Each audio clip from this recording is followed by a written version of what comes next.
What's up guys, Sub-Zero here, back for another VOD review. Today we are VOD reviewing Rank 1 North America, Dank Memes 01. He's been calling himself like the king of Disneyland because, you know, a lot of the pro players, Soju, Setsuko, these type of people were at Macau. So you can call it fraudulent if you want. He's 200 LP above someone like Soju with 60 less games than Setsuko. So very, very dominant performance, doing very, very well on ladder, you know, some ups and downs, but overall up and to the right. And he's really just been playing good TFT. I feel like he's really been kind of just like refining the patch. At the end of the day, you can see his scores up there, 3.8, and they got even better after this. Also, let me move my head up here so you can see his cam. But yeah, it's really just, I felt like I kind of had to VOD review Rank 1 in North America, and you know, I watched him play, and like, it's not like he's necessarily playing some like secret underground line. I'm not going to tell you that the line that he played this game is a line that I've never seen before in my life, but I did really like how he played it this game, just from like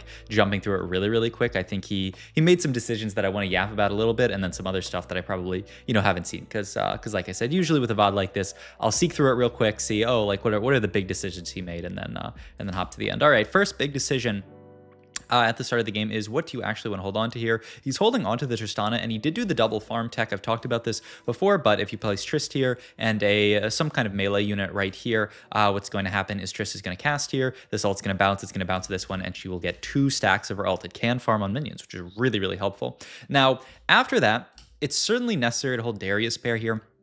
Almost, I would say, necessary to hold onto this Urgot. So then you're looking at potentially selling Lux for Draven. I wonder if he does do that. I feel like I probably would. Downside is, in my opinion, Lux is one of the most broken units in the game. Maybe you just hold on to Darius pair and you don't even hold Conqueror. I could see that, just because you are holding Sork pair with Lux here. Yeah, maybe it's just, yeah, okay, he's gonna hold Lux over Draven. I think it's actually pretty tough there, because once again, he gets the what would have been a Lux pair here, and you are, you know, gonna feel a little bit bad about missing it. And then positioning wise, to get the second double stack here, I believe this should work as well. Put Trist right here.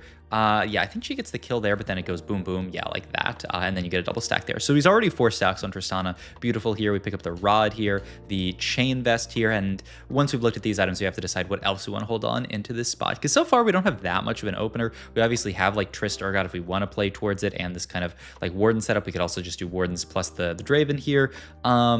Yeah, or Watchers. I keep calling them Wardens. There's also the Renata Glass, who you could really consider holding on to. I wonder if he does just hold on to that, just because Renata reroll is kind of gross. But no, just hold on to the Watcher here. Maybe. Probably no way we're ever playing Family reroll here. All right. First augment here. Not today. Voidcaller is Salamin in this spot here.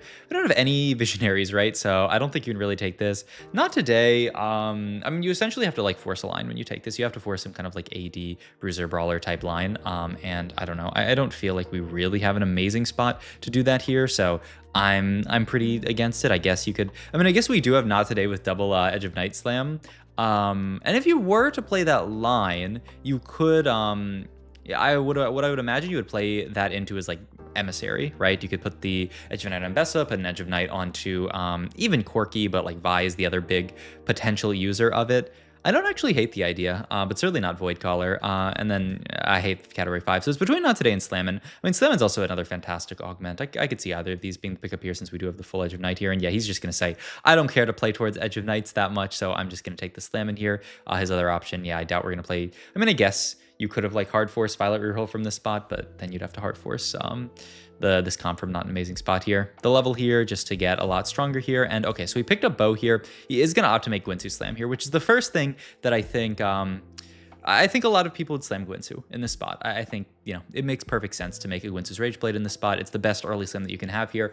But I think it'll be interesting seeing what comp we end up in here, because I think a lot of people would say, okay, I've slammed a Gwynsu, I must play something AD this game. Twitch is a really fantastic Gwynsu holder, and maybe even a Tristana reroll angle, though probably not with our augment here. But the idea being that, you know, you want to play towards something AD. We've even seen people play Gwynsu onto Corki, so, you know, all is good. We could potentially play something like that, but it's not necessarily what we end up playing for this game.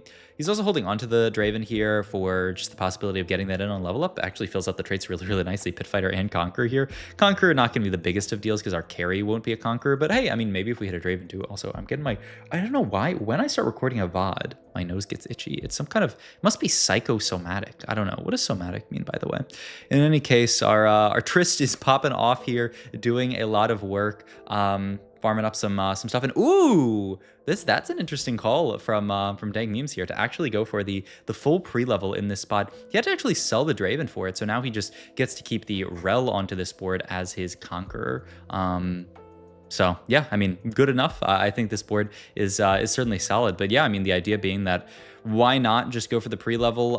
He probably wanted to level here regardless because it's only 4 gold to end up leveling this spot because we have the extra XP from the slam in here. So why not get the early level 5 shop? Maybe there's a chance we pick up a Twitch or something like that, and then you get to feel really good about that. So yeah, I mean, I'm not against it. Also, he did just scout and see an Urgot too, which is pretty gross. Gonna hold the Violet pair here for a potential Pit Fighter onto this board. Could be Pit Fighter over Conquer if he wanted to, because I don't know how many Conquer stacks he's actually. I mean, he got 4 there actually. It is a Darius too. Fair enough.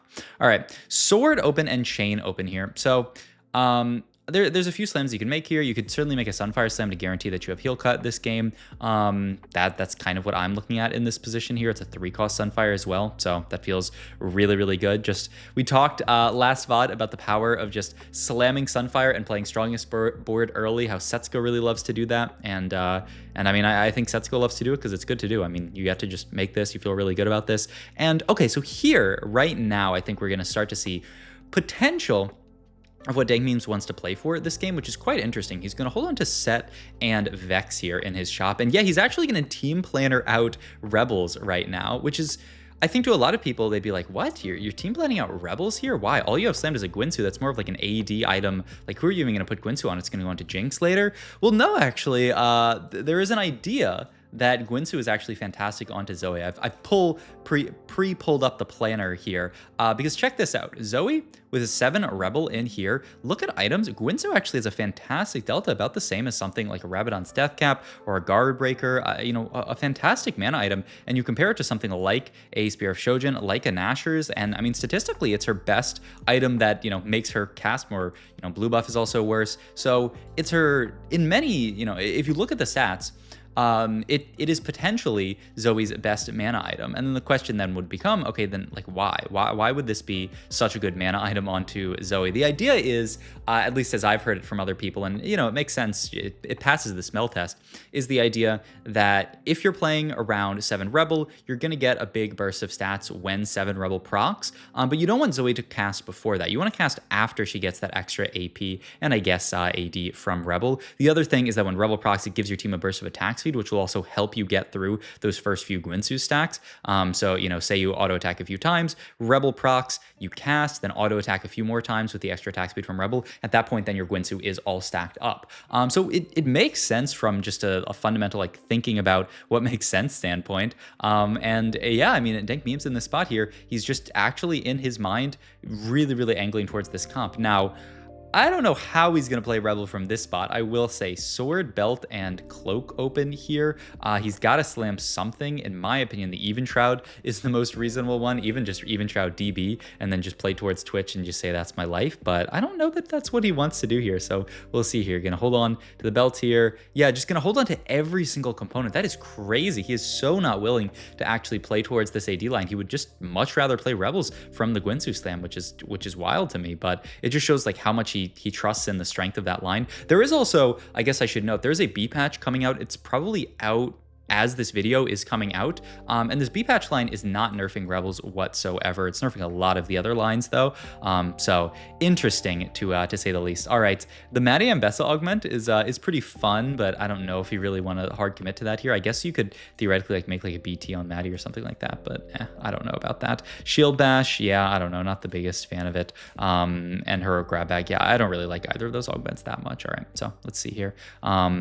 Yeah, for some reason my Twitch got stunned. Yeah, he's looking at the shield bad. Golemify really, really bad. Tower defense, I mean, the best of these, but also certainly bad here.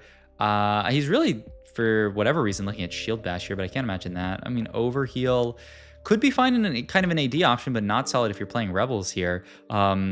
I would probably take Overheal and play AD, but he actually, wow, he grabs it and hits Artillerist +1. You can see the look on his face. I don't think he's very happy about this. He really, really, really wants to play Rebels, man. But okay, so we're gonna hold on to the Artillerist +1 for now. I mean, it's a +1 for Trist. We do already have 2 Artillerists in, so if we can find an Ezreal, I think we'll feel a little bit better about this. But for now, we're feeling pretty bad here. Yeah, you can see just not happy at all here, doing the classic TFT thing and zooming in and out. But okay, I mean, at the end of the day, it's not the end of the world. If we want to play towards Rebel, you get a teeny bit of value out of it. Maybe we can play some kind of quirky line. Maybe we can get another Rebel +1 down the line and play 6, or another Artillerist +1 and play 6 Artillerist. I know they buffed that this patch. It was trash garbage last patch then. And they are buffing it again on the B patch, so that makes me think it's probably not the strongest thing of all time, but, you know, not terrible.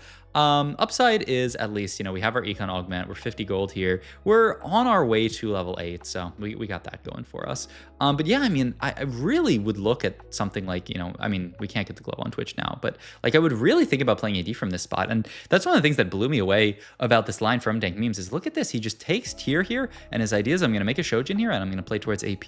Now, the interesting thing is, we talked about Zoe casting before the cast of the but before the Rebel proc. Shojin is certainly, if you go Gwynsu Shojin, going to make her cast too quickly. The possibility, though, is that like maybe we could play for a Gwynsu onto the Zoe and then a Shojin onto Jinx, because, you know, Shojin really nice to get Jinx to her first few casts so that she can get her rocket off. But I don't know. I'm interested in this itemization. I would say very interested in this itemization because it looks crazy to me.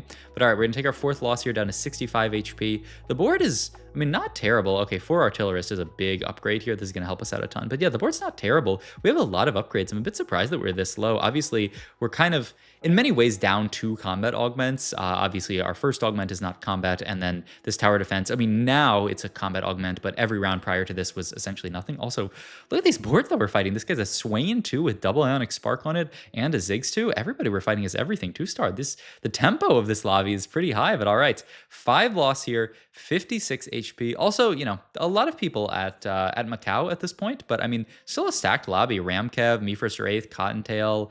These are all very, very strong people. I know I've heard the name It's Your Boa before, and I don't know the other players, but, you know, I mean, they're certainly high challenger. They gotta be to be in this lobby. But yeah, interesting to say the least. All right, there's a Caitlyn, there's an Akali too, which we could make item-wise here. We have the Guard Breaker if we'd like to make it for our last damage item, if we're really that, you know, all in on playing towards this Zoe setup. He's looking at IE here, which would kind of, I mean, not necessarily lock him out of playing around Rebel, but, you know, would make him want more to play towards this other stuff. He is going to make the IE here, with the idea being, I guess it's going to go into Corki for now.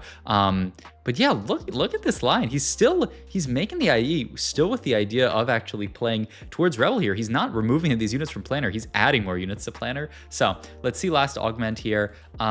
Ooh, I mean, we have too much gold, I would say, to take something like Reinforcement. Clockwork Accelerator. Does he think it's that good in this comp? Okay, I mean, Epitaph sounds really, really nice. I'm surprised that he actually, because the way that he rerolled these augments signifies that he likes Clockwork Accelerator. I guess Health is Wealth is pretty nerfed. You don't really...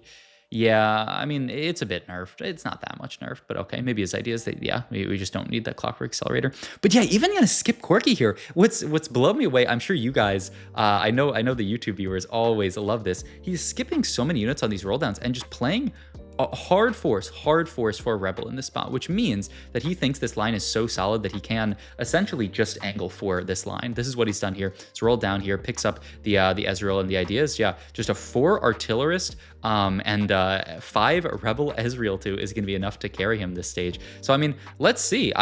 This, I would say, is not a unit that I usually play around that much, the Ezreal. We are fighting a Renata 3 board, and we made it pretty competitive, honestly. I'm pretty proud of our board against Renata 3, because Renata 3 is, you know, not to be trifled with. He's still just going to roll it down. There's a Jinx, which is huge here, and an Alawi too. Though what do you do? Wow, okay, he is going to go for it, yeah. I mean, this is a really scary play because it makes your board a lot weaker in the moment. But, you know, for now, we at least get the extra gold. We get the ability to roll down. Yeah, I don't think he's very happy about his spot exactly. But hey, he's got the Alawi too, at least. He has the Ezreal too as well. If he can find one final Rebel unit, either the Zoe or the Vex, right? If he can find either of those, he's actually going to stabilize his board pretty hard. And he's got the Elise as well as quite solid frontline. So there is a lot of good stuff going for him in this spot. There's a LeBlanc on Carousel. There's also a Rumble. He is just going to pick up the Rumble here with the Sword Rumble. Statistically, one of the best units to fit in this comp, even though like oftentimes it does mean you end up just playing like 3 scrap. He's just a good Sentinel. He's just a good unit that you play on your board at the end of the day. There's the Zoe as well, which is huge here. So the only question is, do you end up playing Rumble over the Elise here? Obviously, you lose Bruiser for that, but you gain a Rumble. Is really the only upside. I also see people fit Rumble late game when they get Echo in later to actually activate Scrap, and then obviously Amateur for Jinx. But I mean, I think we've made it through the hardest part of this game, which was stabilizing and hitting the 7 Rebel board. So now we can actually see, like, what does the 7 Rebel board do? I mean, you can look at the work that the Alawi and the Ezreal putting in. 7k damage from the Ezreal. It really, I mean, we put our faith into this Ezreal, and he did a lot of work here. Here's Anomaly. He's thinking about Thornskin here, just the Arm Namar and then some extra damage onto this board. It's magic damage. We don't have magic shred, right? Which feels a little bit bad. I'm curious how much. I mean, he's only got 10 gold, yeah, so I think he does have to take something like this, and it is a bunch of Arm and Amar.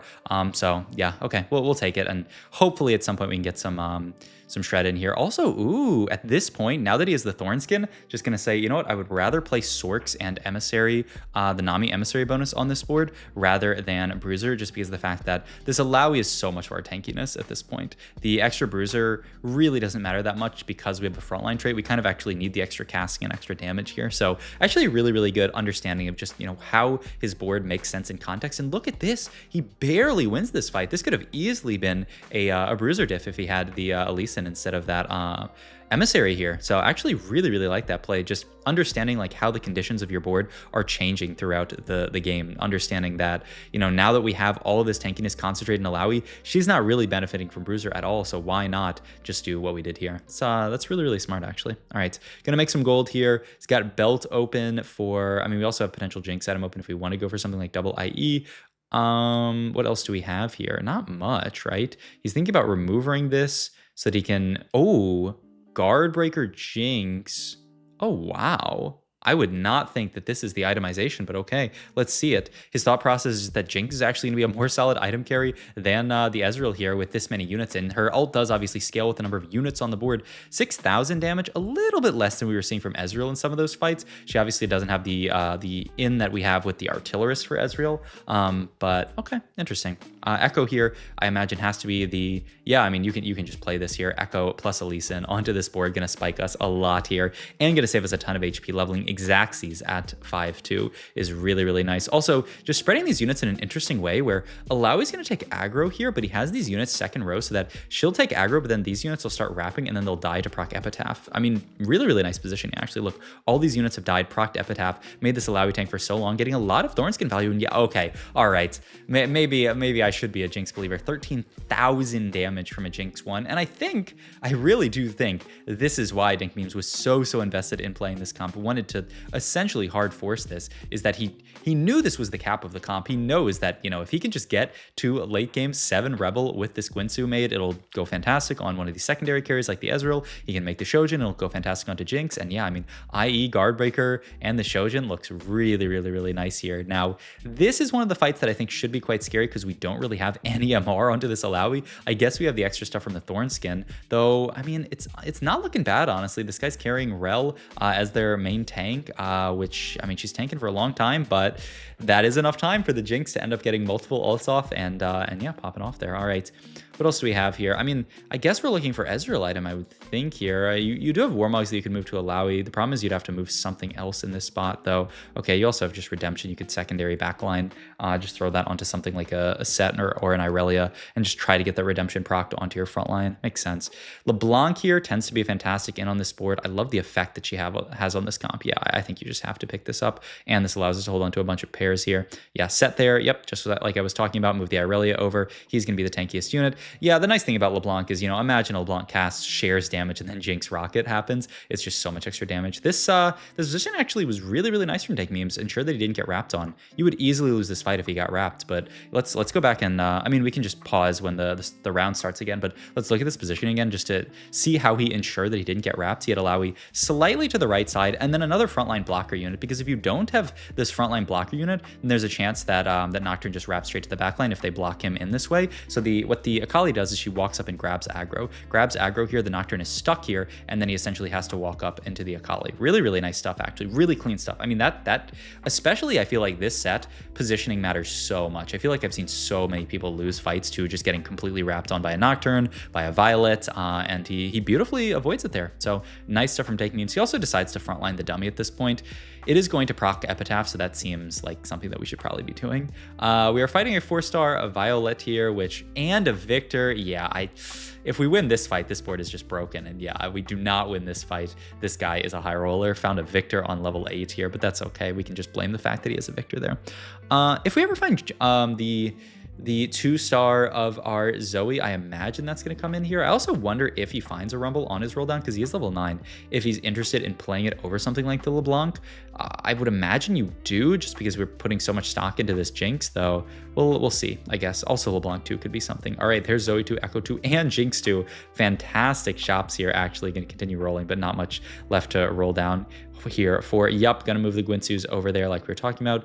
Death Cap seems like a reasonable slam. I wonder if it was ever Spark, because I just don't know how much magic damage Alawi is actually doing with the Thorn Skin, but MR Shred obviously would allow you to get some more value out of that Thorn Skin. I don't know, we can look at the damage chart on the right there. It looks like it's mostly just Jinx damage happening here, and oh my god, I mean, a little bit of magic damage from Alawi. Maybe could make the consideration for Spark over Death Cap, but Death Cap also, remember when we were looking at stats, was one of Zoe's best items here. He actually puts the Victor in Team Planner here just to try to summon him, because I mean, he's a broken unit, of course. We've talked about this far too many times, but all right. I mean, top 4 secured from a hard force of this comp, and just to push level 9, he knew with Econ Augment he could make it to 9. He knew he could play 7 Rebel here. Once again, 7 Rebel completely unnerfed this coming patch. They're nerfing all of the other strong stuff. They're nerfing Violet. They're nerfing Silco.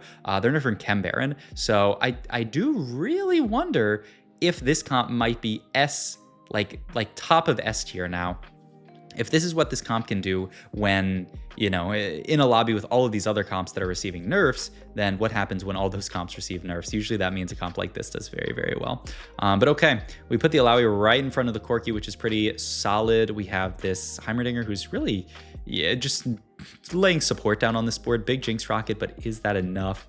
Not yet. Actually, surprisingly close fight, because that guy's board was so upgraded, but oh my god, still, I can't believe nobody died there. That's crazy. We saved so much HP this game. Nasher's gonna be the pickup for Zoe, just a solid attack speed item. We already have heal cut, so we don't need anything like the red buff here. So yeah, gonna continue to roll down here, just digging, hoping to find, he's so sad that it wasn't a Victor in his shop. I mean, roll, you have one more roll left to see if you can, oh wow, Warwick in here. Interesting. I mean, the idea is that Zoe and Jinx are going to get a lot of units very, very low, and so Warwick can potentially execute those units if he can stay alive in fights like this. And yeah, he's actually, wow, he's doing a lot of work on this board. Look at all the executes. Wow, great in from Dank Memes here, actually. I was not thinking about that, but it secures him the top 2 from playing the Warwick. I mean, fantastic. Yeah, I mean, just zero items. Lo, can you take Victor off? Make it fair, please. I'll take out Warwick. What a beast, what a beast. Me First Race said, I sold Jace already. I don't know what that even means, man. But smart in to get the Warwick. I remember hearing a lot of people talking about how this Warwick unit actually does just a lot of work in this comp, in this Rebel comp. He's just a great +1 because so many units gets everybody a little bit low. And yeah, you can see a really, really nice game from Dank Memes. Obviously, looks like he's a little bit unhappy with just having a top 2, but still a very, very solid top 2. I just wanted to do one last stats check here and just look up 7 Rebel and then look at the best units. I wonder, I mean, it must be Victor. It's actually Warwick. Okay, so Warwick and Mel. So I mean, he's statistically, you play all the 6 costs, it seems like, which seems pretty reasonable. But he's actually worse than Mel stats wise, which is kind of funny. But okay, another, a cool little tech to know about this comp and what stuff to play. So hope you guys enjoyed this VOD review. If you did, please like, comment, and subscribe. Check out my Twitch. All my other links down below. Thank you guys as always for watching. Bye.